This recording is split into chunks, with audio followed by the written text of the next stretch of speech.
Pernah denger nggak soal gas tertawa? Mungkin yang langsung kebayang itu adegan-adegan lucu di film atau malah dunia balap mobil. Tapi, gimana kalau saya bilang gas yang sama itu ternyata salah satu pahlawan tanpa tanda jasa di dunia medis? Yuk kita bedah bareng-bareng gimana ceritanya N2O alias nitrous oxide bisa berubah dari bahan bercandaan jadi penyelamat di ruang operasi. Nah, kutupan dari Dr. Hendrik ini pas banget ngegambarinnya. Kita bakal lihat gimana zat yang seringnya dihubungin sama hiburan ini, kalau dipegang sama orang yang tepat, justru jadi alat yang krusial banget buat kenyamanan dan keselamatan pasien. Oke, ini dia peta perjalanan kita hari ini. Kita mulai dari dasarnya dulu, terus kita dalemin cara kerjanya, lihat apa aja manfaatnya, risikonya juga kita bahas, dan terakhir kita simpulkan kenapa keseimbangan itu jadi kunci. Yep, bener banget. Jangan salah, gas yang kedengarannya jadul ini justru masih relevan banget di zaman sekarang. Mulai dari ruang operasi sampai ruang bersalin, nitrous oxide atau N2O itu terus jadi andalan dalam dunia kedokteran modern. Kenapa? Karena kemampuannya yang unik. Jadi, pertanyaannya, kok bisa sih gas ini kerjanya cepet dan efektif banget?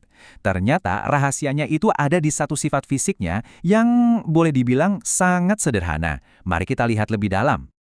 Nah, ini dia kuncinya, kelarutan rendah. Maksudnya gini, N2O itu kayak tamu yang nggak betah lama-lama di dalam darah. Dia langsung ngebut ke otak buat ngasih efek, dan begitu alirannya di stop, dia juga cepet-cepet cabut dari badan. Kerennya, ini bikin pasien bisa sadar penuh lagi dengan sangat cepat setelah prosedur selesai. Gini nih, perjalanannya di dalam tubuh. Begitu masuk lewat paru-paru, N2O itu langsung tancap gas ke otak. Di sana, dia punya dua tugas utama. Pertama, ngeblokir sinyal rasa sakit. Dan kedua, micu tubuh kita buat ngeluarin pereda nyeri alaminya sendiri. Hasilnya, efek anti nyeri atau analgesia plus efek menenangkan atau sedasi. Lengkap kan? Oke, teorinya udah dapet. Sekarang gimana sih aksi N2O di dunia nyata? Langsung di ruang medis? Keuntungan ini tuh penting banget loh, apalagi buat pasien anak-anak. Baunya yang manis bikin mereka lebih gampang nerima, jadi bisa ngurangin rasa takut dan trauma yang biasanya muncul kalau lihat masker anestesi. Ini bikin seluruh pengalaman medis jadi jauh lebih bersahabat. Meskipun emang nggak cukup kuat buat operasi besar kalau dipakai sendirian, N2O ini jagonya buat prosedur-prosedur yang butuh ilangin nyeri secara cepat dan singkat.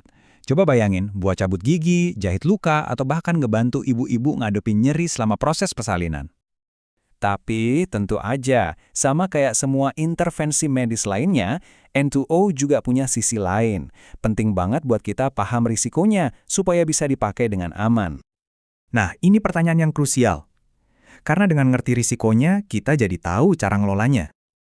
Oke, efek samping yang paling sering kejadian itu biasanya mual dan muntah setelah prosedur. Emang nggak enak, tapi tenang aja, ini adalah sesuatu yang tim medis udah siap banget buat nanganinya. Nah, ini nih, risiko yang spesifik banget dan super penting buat diperhatiin. N2O itu punya sifat suka masuk dan bikin ngembang di dalam rongga-rongga berisi udara di tubuh kita. Jadi bayangin, kalau pasien punya kondisi kayak paru-paru yang bocor, N2O ini justru bisa bikin kondisinya makin parah. Makanya screening pasien sebelum tindakan itu vital banget. Ada satu fenomena unik nih, namanya hipoksia difusi. Gini, coba bayangin, pas N2O di stop, gas ini tuh kayak balapan keluar dari darah balik lagi di paru-paru. Saking derasnya proses keluar ini, dia bisa ngedorong oksigen keluar dari paru-paru. Akibatnya, kadar oksigen dalam darah bisa turun sementara. Untungnya, solusinya gampang banget dan efektif. Dokter pasti akan ngasih oksigen murni selama beberapa menit setelah N2O dihentikan. Tujuannya, biar paru-paru kebanjiran oksigen, jadi efek dorongan dari N2O tadi bisa dicegah total. Ini udah jadi prosedur standar yang wajib dilakukan. Nah, ini penting banget ya buat dibedain antara pemakaian medis yang terkontrol sama penyalahgunaan kronis. Kalau paparannya berlebihan dan tanpa pengawasan, ini bisa bahaya.